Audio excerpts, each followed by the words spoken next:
ꯉꯁꯤꯁꯤ ꯑꯩꯈꯣꯏ ꯁꯥꯇ꯭ꯔꯒꯤ ꯁꯤꯡꯒꯤ ꯄꯨꯟꯁꯤꯗ ꯈ꯭ꯋꯥꯏꯗꯒꯤ ꯆꯥꯎꯕ ꯑꯗꯨꯒꯨꯝꯕ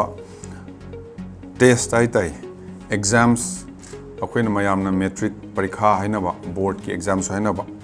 ꯁꯤꯒꯤ ꯄꯔꯤꯈꯥꯒꯤ ꯔꯤꯖꯜ ꯍꯥꯏꯗꯣꯛꯄ ꯅꯨꯃꯤꯠꯅꯦ ꯑꯩꯈꯣꯏ ꯔꯤꯖꯜ ꯗꯤꯀ꯭ꯂꯦꯌꯔ ꯇꯧꯊꯣꯛꯆꯔꯦ ꯍꯟꯗꯛꯀꯤ ꯄꯔꯤꯈꯥꯗ of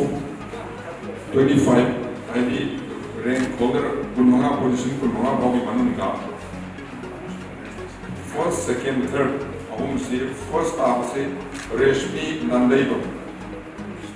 Pitambara English School Kwakethil Magi total mark of 579 adu 6 out of 600 aduna 96.5 my percentage aduga second thousand of withdrawn Rohit Singh St. John's English School Nambol Bazaar hi adaleba St. John's School aduga Madhyam Bobo Sana Singh sina ahum subada tawa ahum subada ani le amna Rahul Naurem Madhyam Bobo Sana sana Eureka Academy Thongjam aduga Rahul Naurem ahum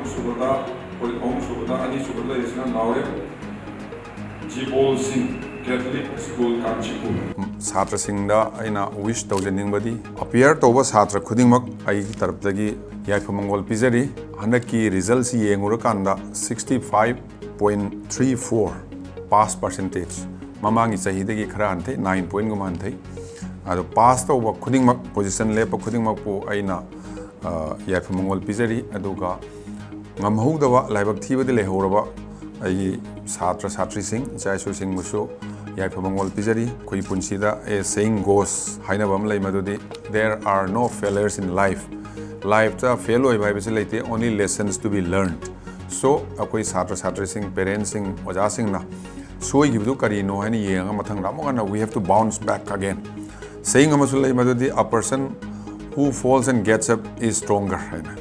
aduna moine na fazana lakpusi ai aduna mokhoda su aina yaifamangol amukana fazana tongna yaifamangol pizari